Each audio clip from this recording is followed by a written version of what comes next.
Hello, good morning all IAS aspirants. जो भी IAS की तैयारी कर रहे हैं, जो भी आईएएस की प्रिपरेशन कर रहे हैं, सभी कैंडिडेट को मेरा नमस्कार। हमारे यूट्यूब चैनल ए प्लस आईएएस अकेडमी में आपका बहुत बहुत स्वागत है। देखिए, आज हमारी जो क्लास होने जा रही है, बहुत इंपॉर्टेंट क्लास है। आज हमारी नेक्स्ट लोक नीति की 18वीं क्लास है, 18 क्लास इन पब्लिक पॉलिसी। ठीक है। और आज का जो हमारा टॉपिक रहेगा, बहुत ही इंटरेस्टिंग टॉपिक है। कल भी बहुत इंटरेस्टिंग टॉपिक था और आज का हमारा जो टॉपिक है बहुत इंटरेस्टिंग है। हम सिलेबस वाइज पढ़ रहे हैं। ठीक है। जो आपका आईएएस मेंस लोक प्रशासन ऑप्शनल सब्जेक्ट का जो सिलेबस है, उसके अकॉर्डिंग हम पढ़ रहे हैं और लोक प्रशासन पेपर फर्स्ट की स्टडी हम कर रहे हैं। ठीक है। इस बात का विशेष रूप से ध्यान रखें। और आज का जो हमारा टॉपिक है वो है लोक नीति की 18वीं क्लास में पॉलिसी इवोल्यूशन, यानी नीति मूल्यांकन। नीति मूल्यांकन क्या होता है, कैसे होता है, नीति का मूल्यांकन कैसे किया जाता है, उसके बारे में हम चर्चा करेंगे। और हमारी चर्चा बिल्कुल बिंदुवार होगी। हम बिल्कुल हर टर्म, हर बिंदु को अच्छी तरह से समझेंगे, समझते हुए पढ़ेंगे। इसलिए आप वीडियो को अच्छी तरह से देखें, सुने और लिखते हुए, अभ्यास करते हुए, प्रैक्टिस करते हुए अपनी तैयारी करें आप लोग। ठीक है। पूरा फोकस और कंसंट्रेट करके वीडियो को देखें, अच्छी तरह से देखें। मैं हर टर्म को अच्छी तरह से एक्सप्लेन करूंगा, हर बिंदु को मैं अच्छी तरह से एक्सप्लेन करूंगा। ठीक है। पूरी कंसिस्टेंसी बनाए हुए आप तैयारी अपनी करें, क्योंकि आपका आईएएस मेंस का एग्जाम नेक्स्ट मंथ स्टार्ट होने वाला है। 22 अगस्त से आपके आईएएस मेंस के एग्जाम स्टार्ट होने वाले हैं। Very near examination. So totally focus in preparation. ठीक है। तो हमारा जो आज का टॉपिक है वो है पॉलिसी इवोल्यूशन। अब देखिए, एक्चुअल में होता क्या है, पॉलिसी का इवोल्यूशन होना भी बहुत जरूरी है। जैसे आपने पॉलिसी मेकिंग कर लिया, पॉलिसी का निर्माण आपने कर लिया, पॉलिसी आपने बना ली, अब आप पॉलिसी का इंप्लीमेंट कर रहे हैं। पॉलिसी का इंप्लीमेंट करने से पहले भी पॉलिसी का मूल्यांकन होना जरूरी है। पॉलिसी इंप्लीमेंट करते हुए भी पॉलिसी का मूल्यांकन होना जरूरी है। ठीक है। यानी पॉलिसी मेकिंग, नीति बना ली आपने, देन पॉलिसी इंप्लीमेंटेशन, इंप्लीमेंटेशन होगा। उस दरमियान, उस टाइम पीरियड में पॉलिसी का समय समय पर इवैल्यूएशन भी मस्ट। ठीक है। पॉलिसी का इवैल्यूएशन होना बहुत जरूरी है, पॉलिसी का मूल्यांकन होना बहुत जरूरी है, क्योंकि पॉलिसी इंप्लीमेंट करते समय हो सकता है पॉलिसी में कोई कमी रह गई हो, पॉलिसी में कोई चेंज करने की जरूरत पड़े। हो सकता है आपका उस पॉलिसी से रिलेटेड बजट भरपूर नहीं हो, उसमें जो कर्मचारी काम करने वाले सही नहीं हो, दक्ष नहीं हो, कैपेबल नहीं हो। इसलिए समय समय पर पॉलिसी का मूल्यांकन होना बहुत जरूरी है। अब हम पॉलिसी का मूल्यांकन कैसे करेंगे, किस तरह से पॉलिसी का मूल्यांकन होगा, वो मैं यहाँ अच्छी तरह से आपको बिंदुवार, हर बिंदु को अच्छी तरह से आपको समझाऊंगा। इसलिए आप लोग पूरा फोकस करते हुए वीडियो को देखें, सुने और उसके बाद में अपनी प्रिपरेशन करें। ठीक है। तो देखिए, पॉलिसी इवोल्यूशन में गवर्नमेंट भी ये चाहती है कि सम पॉलिसी बनने के बाद समय समय पर पॉलिसी का इवोल्यूशन होता रहे। पॉलिसी का इवोल्यूशन होने से पॉलिसी में क्या कमी है, क्या उसमें ऐड करना है, क्या उसमें निकालना है, माने पॉलिसी को आप लोग सही तरीके से बैलेंस बनाते हुए चलते हैं और उसके बाद में पॉलिसी इंप्लीमेंट करते हैं, तो वो अच्छा रहता है। जनता तक उसका जो लाभ है, जनता तक वो पॉलिसी सही पहुंचती है, उसका हमें आउटपुट सही मिलता है। इनपुट हम सही देंगे तो ऑब्वियसली बात है, हमें आउटपुट सही मिलता है, सही मिलेगा। इसलिए पॉलिसी का एवोल्यूशन समय समय पर मस्ट नेसेसरी है। अब हम पॉलिसी का एवोल्यूशन कब करेंगे, कैसे करेंगे, किस आधार पर करेंगे, इसको हम अच्छी तरह से समझेंगे। अभी थोड़ी देर बाद में मैं आपको बिल्कुल अच्छी तरह से बताऊंगा कि पॉलिसी एवोल्यूशन एक्चुअल में होता है क्या, पहले उसका मीनिंग क्या होता है, फिर पॉलिसी एवोल्यूशन हम कैसे करेंगे, उसको हमें अच्छी तरह से आपको बताऊंगा। ठीक है। देखिए, इसमें आगे आप समझिए अच्छी तरह से। आगे मैं आपको बताऊंगा अभी कि जो नीति की प्रक्रिया है, जो पॉलिसी प्रोसेस है, वो काफी लंबा और जटिल होता है। ये बात बिल्कुल सही है।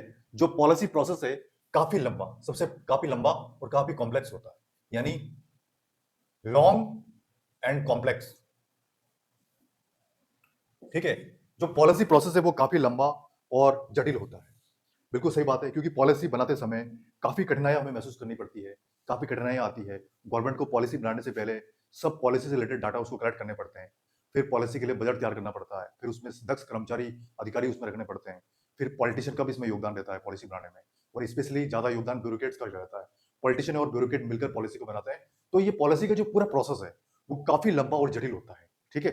यानी पॉलिसी बनाने में काफी लॉन्ग टाइम लगता है, काफी लंबा समय लगता है और काफी जटिल होता है, कॉम्प्लेक्स होता है। बारीकी से इसकी स्टडी करके फिर हम पॉलिसी का निर्माण करते हैं। ठीक है।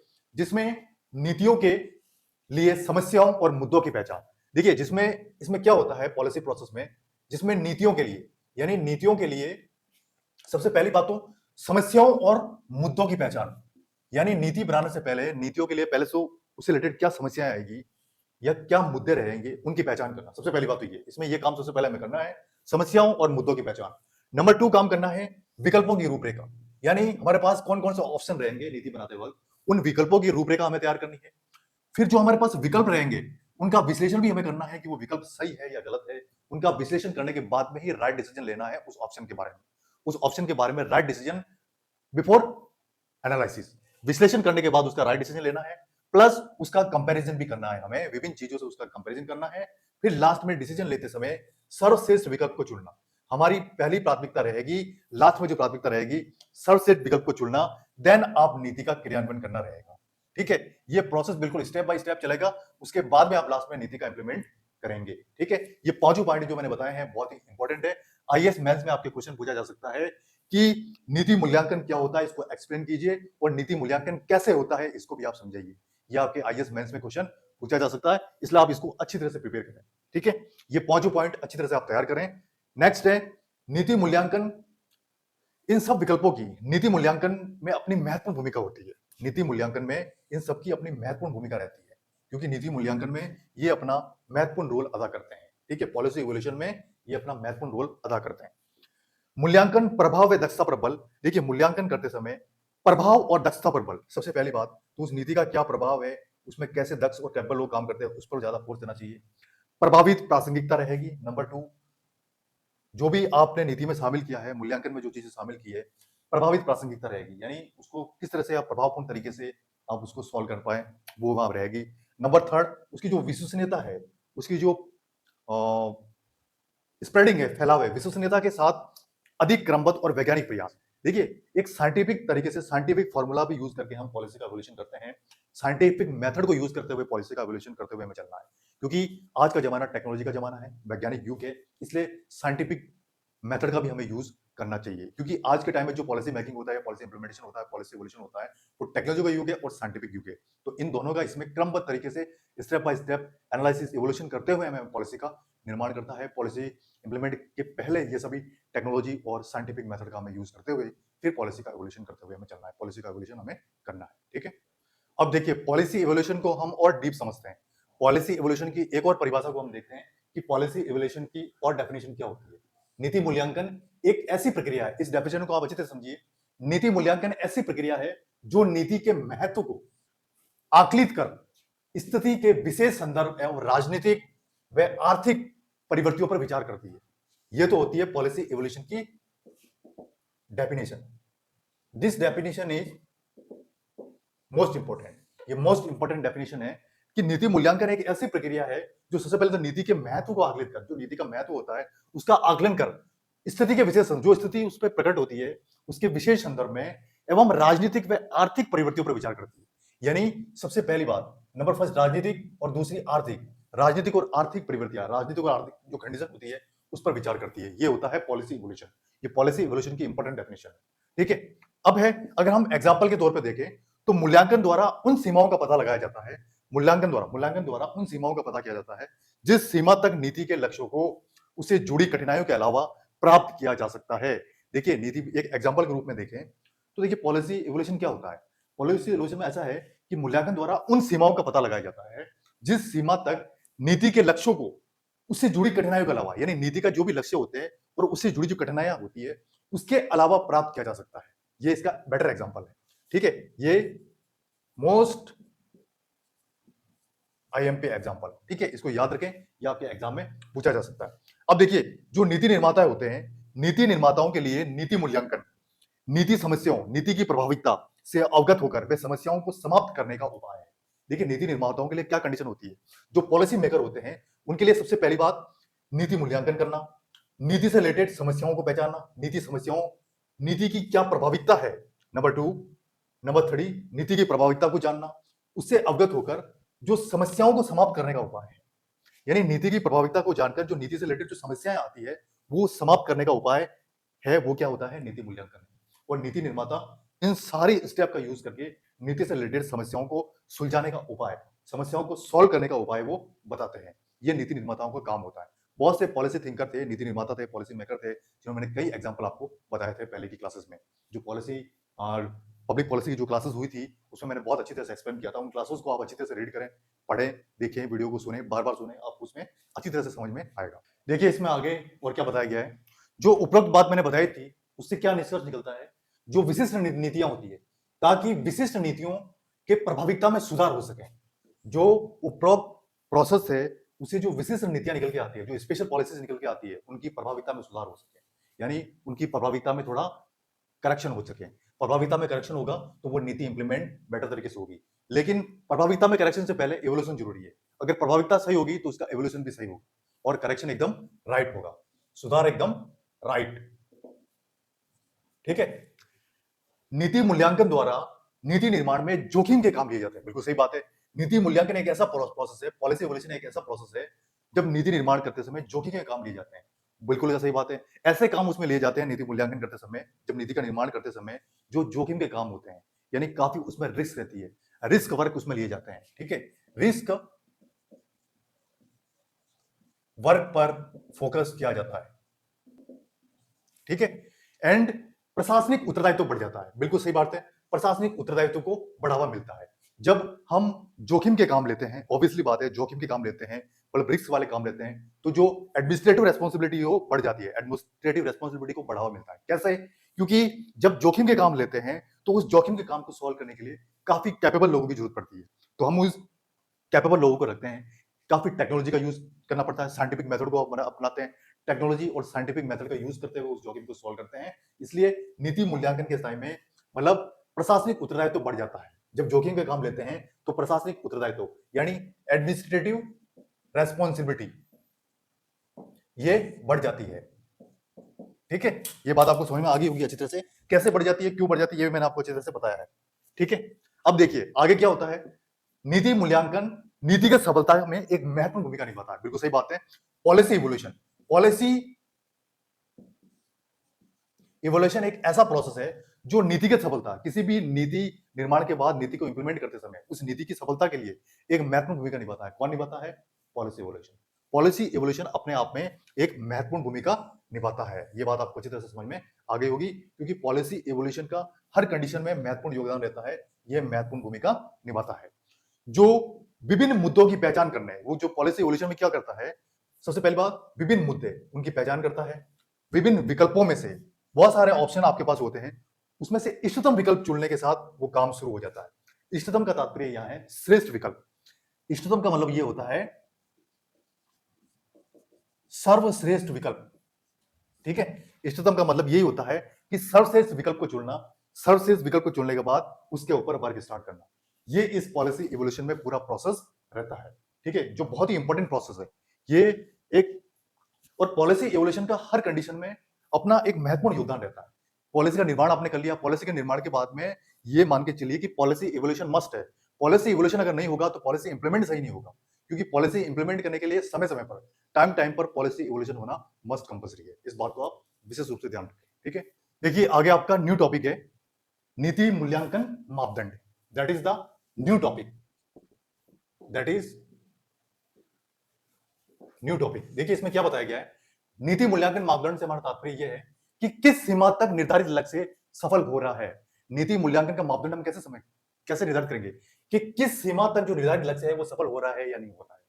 किस सीमा तक निर्धारित लक्ष्य सफल हो रहा है, यानी उसकी लिमिट निर्धारित करते हैं। जो भी हम लक्ष्य निर्धारित करते हैं उसकी लिमिट निर्धारित करके कि वो लक्ष्य किस सीमा तक कंप्लीट हो रहा है या नहीं हो रहा है, किस सीमा तक वो सक्सेस हो रहा है या नहीं हो रहा, वही कहलाता है नीति मूल्यांकन मापदंड। ये उसकी डेफिनेशन है, सबसे इंपॉर्टेंट डेफिनेशन। ठीक है। अब आगे देखिए, मूल्यांकन का मानदंड उद्देश्यों के बीच माध्यमों व लक्ष्यों के संबंधों पर ध्यान केंद्रित करना है। देखिए मूल्यांकन का मानदंड से क्या तात्पर्य है कि उद्देश्यों के बीच, जो हम उद्देश्य निर्धारित करते हैं, जो एम निर्धारित करते हैं, उनके बीच माध्यमों व लक्ष्यों के संबंधों पर ध्यान केंद्रित करना होता है।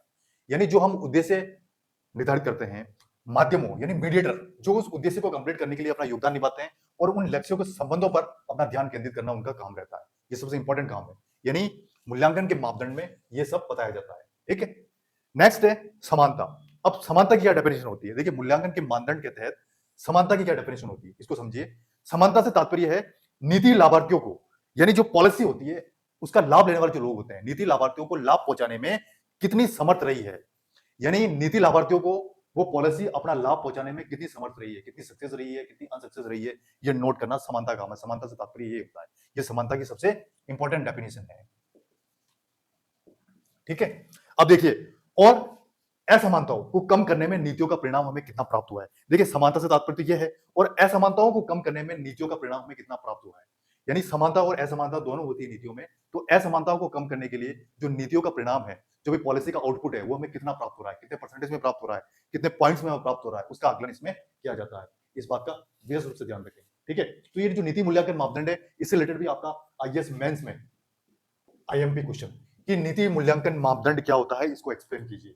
ये आपके आईएएस मेंस में क्वेश्चन आ सकता है। तो इसको क्या करना है, सबसे पहले आपको एक डेफिनेशन बतानी है, इसकी परिभाषा बतानी है, फिर इसको स्टेप बाय स्टेप एक्सप्लेन करते हुए आज के दौर में प्रेजेंट टाइम का एग्जांपल बताते हुए इसको एक्सप्लेन करना आपको। तो आपको एग्जाम में अच्छे मार्क्स मिलेंगे और ये क्वेश्चन आपके एग्जाम में आ सकता है।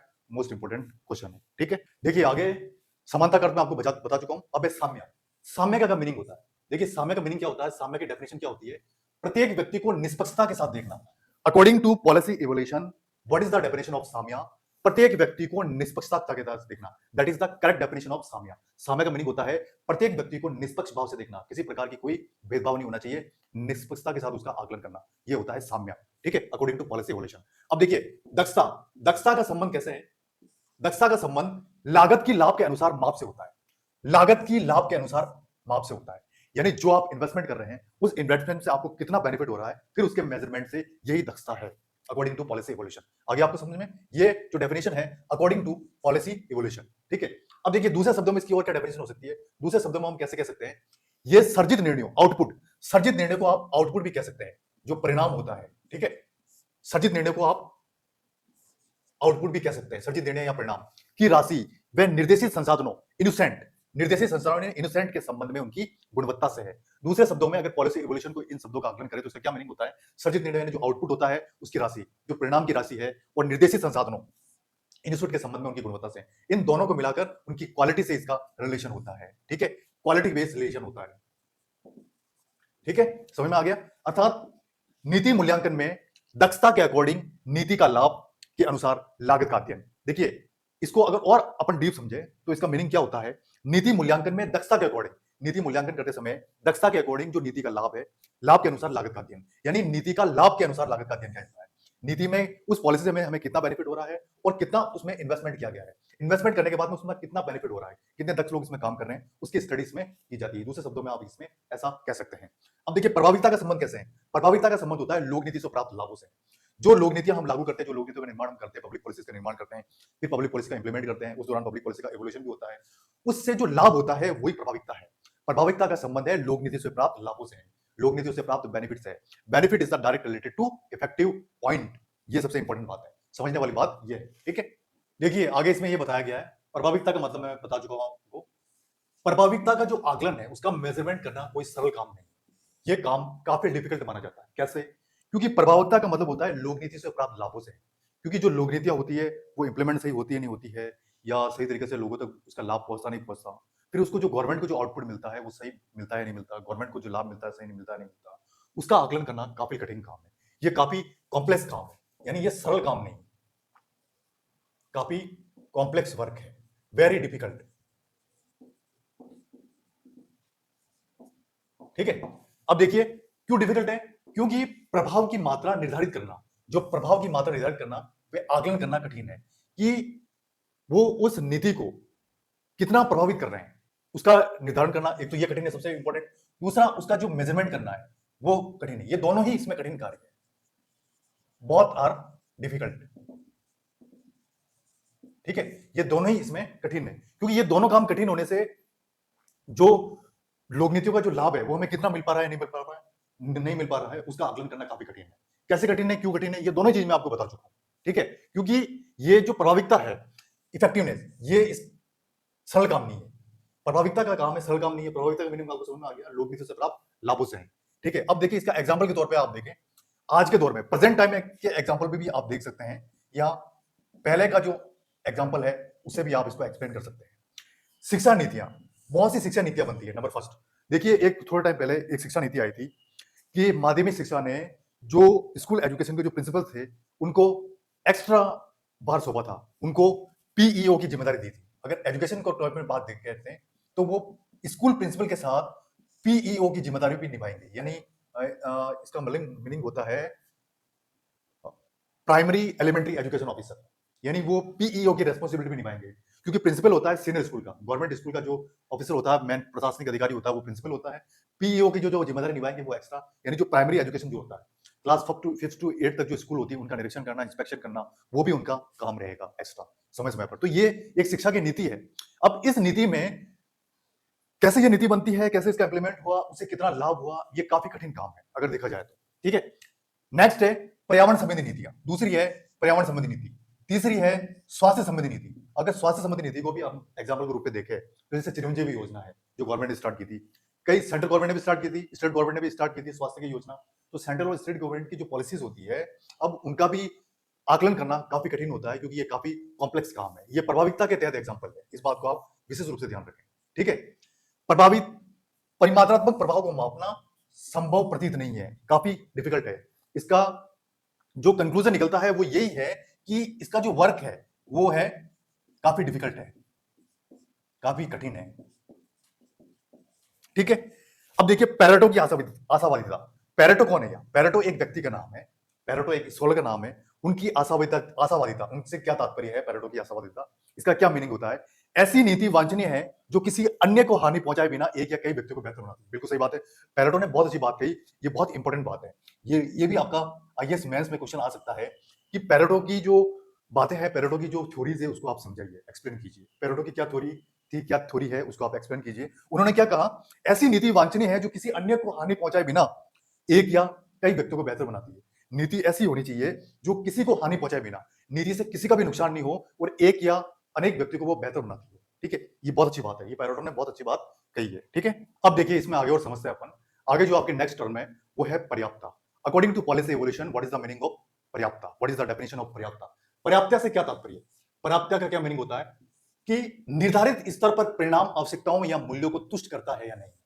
ये बहुत अच्छी डेफिनेशन है इसकी, बहुत ही इंपॉर्टेंट डेफिनेशन है, इंपॉर्टेंट टर्म, कि निर्धारित स्तर पर परिणाम आवश्यकताओं या मूल्यों को तुष्ट करता है या नहीं। यानी निर्धारित स्तर पर किसी भी नीति का जो परिणाम हमें प्राप्त हो रहा है या किसी नीति का जो मूल्य हमें प्राप्त हो रहा है, किसी नीति का वैल्यू प्राप्त हो रहा है, वो उसको तुष्ट करता है या नहीं, यानी उसको सेटिस्फाई करता है या नहीं, ये होता है पर्याप्तता। ठीक है, अब जब नीति की पर्याप्तता से इसका मीनिंग समझे, पर्याप्तता का मीनिंग अगर नीति की पर्याप्तता से समझे तो नीति की पर्याप्तता से इसका क्या तात्पर्य होता है? आशय नीति व उस समस्या के बीच संबंध से जिसका समाधान किया गया है। बिल्कुल सही बात है, ये बहुत थोड़ा डिफिकल्ट है लेकिन आपको समझ में आ जाएगा कि नीति की पर्याप्तता का मीनिंग होता है जो आशय नीति व उस समस्या के बीच संबंध से जिसका समाधान किया गया है। यानी आशय नीति और जो समस्या आपके सामने आ रही है, इन दोनों का जो रिलेशन है उसको कैसे सॉर्ट आउट किया गया है, कैसे उसका समाधान निकाला गया है, यही नीति की पर्याप्तता के तहत पर्याप्तता की डेफिनेशन होती है। ये काफी डीप डेफिनेशन होती है।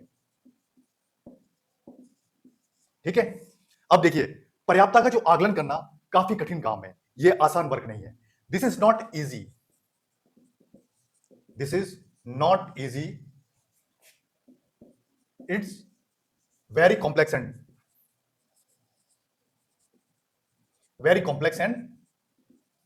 डिफिकल्ट। ये इजी नहीं है, काफी जटिल और डिफिकल्ट है। पर्याप्तता एक ऐसा टर्म है पॉलिसी एवोल्यूशन के तहत जो काफी डिफिकल्ट है, इसका आकलन करना आसान नहीं है।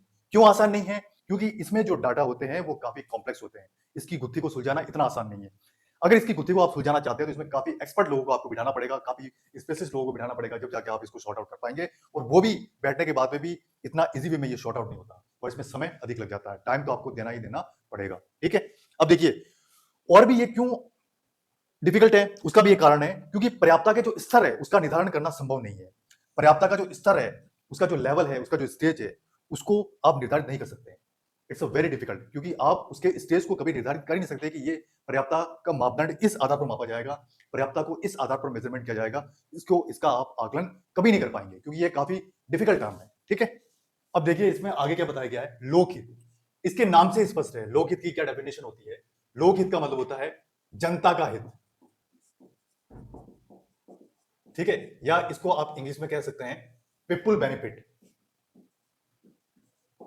ठीक है, पीपल बेनिफिट आप कह सकते हैं, यानी नीति द्वारा लोकहित का कितना संवर्धन हुआ है। देखिए संवर्धन एक हिंदी का वर्ड है, वो आपको अच्छी तरह से समझ में आ जाएगा कि नीति द्वारा जो कोई भी पॉलिसी हम इंप्लीमेंट करते हैं उसके द्वारा लोकहित का कितना संवर्धन हुआ है, यानी जनता को इसका कितना बेनिफिट हुआ है। किसी भी नीति से जनता को कितना बेनिफिट हुआ है वही लोकहित होता है, अकॉर्डिंग टू पॉलिसी एवोल्यूशन। ठीक है, इसी संदर्भ में सिपमैन एक प्रख्यात विद्वान है, ठीक है, बेस्ट विद्वान। उन्होंने क्या कहा है, सिपमैन के अनुसार जनता व्यवहारिक नियम में इच्छुक है जो व्यक्ति के व्यवहार को परिभाषित करेगा। यानी जनता व्यवहारिक नियम में इच्छुक है, व्यवहारिक नियम में इंटरेस्टेड है जो व्यक्ति के व्यवहार को परिभाषित करेगा। यानी व्यवहार को सबसे इंपॉर्टेंट माना है सिपमैन ने। किसी भी नीति में व्यवहार को सिपमैन ने ज्यादा प्रायोरिटी दी है, व्यवहार को सबसे इंपॉर्टेंट माना है। ठीक है, ये सिपमैन के अनुसार उन्होंने ये बात की। सिपमैन लोक प्रशासन के प्रख्यात विद्वान हैं जिन्होंने लोक नीति के संदर्भ में, पॉलिसी एवोल्यूशन के संदर्भ में ये बहुत अच्छी बात कही है। Very important statement. ठीक है, अब देखिए, और पूर्वानुमान, ताकि वे अपना समायोजन कर सके बेटर वे में, और पूर्वानुमान लगाए। पूर्वानुमान यानी पहले से ही अनुमान लगाए, पहले से ही एस्टिमेटेड अनुमान लगाए, ताकि वह अपना समायोजन यानी अपने आप को सही तरीके से एडजस्ट कर सके, समय के अकॉर्डिंग, स्थिति के अकॉर्डिंग, स्थिति और पोजीशन के अकॉर्डिंग अपने आप को सही तरीके से एडजस्ट कर सके। अब देखिए अगला टर्म आया आपका जन सहभागिता और अनुक्रिया। अब जन सहभागिता से क्या संबंध होता है, जन सहभागिता का क्या मीनिंग होता है। जन सहभागिता का डायरेक्ट रिलेशन होता है लक्ष्य समूह, सबसे पहली बात होती है इसमें लक्ष्य समूह। दूसरी बात होती है सामान्य जनता सुसंबंध हित समूह, ये सेकंड बात है, आदि से है। देखिए जन सहभागिता का तात्पर्य, इसके मीनिंग से तात्पर्य है, ये हिंदी का वर्ड है जन सहभागिता, यानी जनता की कैसे सहभागिता है, पीपुल की कैसे सहभागिता है, लोगों की कैसे सहभागिता है, उसका तात्पर्य होता है लक्ष्य समूह। यानी समूह में जो कोई लक्ष्य निर्धारित करते हैं, समूह में किसी लक्ष्य को जो कंप्लीट करते हैं, एक तो पहली बात उसमें ये बताई जाती है।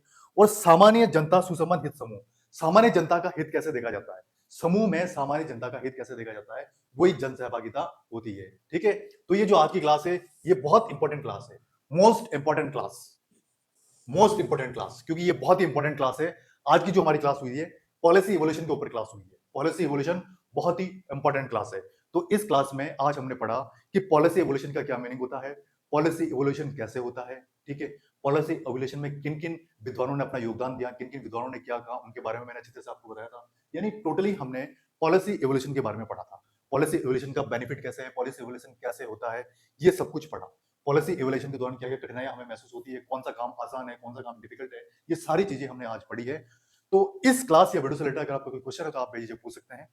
और अगर ये वीडियो या क्लास आपको पसंद आए तो इसको आप लाइक, सब्सक्राइब, शेयर करें, आगे लोगों तक पहुंचाएं, और आप पूरी कंसिस्टेंसी, ईमानदारी, ऑनेस्टी से क्लास और वीडियो को देखें और अच्छी तरह से तैयारी करें, क्योंकि इसमें कुछ टर्म ऐसे डिफिकल्ट है जो आपको बार बार देखने, सुनने, बार बार आप उसका अभ्यास करोगे तब जाके वो आपको समझ में आएगा। इतना इजी वे में समझ में नहीं आएगा, क्योंकि लोक प्रशासन के कुछ टर्म ऐसे हैं जो बहुत डिफिकल्ट है, उसको समझना इतना आसान नहीं है। लेकिन आप पूरी कंसिस्टेंसी, ईमानदारी से देखेंगे, उसको बार बार अभ्यास करेंगे, लिख के अभ्यास करेंगे, सुनेंगे, समझेंगे, तो वो आपको अच्छी तरह से समझ में आएगा। ठीक है, आज की इस वीडियो को मैं यहीं समाप्त करता हूँ। नेक्स्ट क्लास नए वीडियो, नए टॉपिक के साथ फिर मिलेंगे। ओके।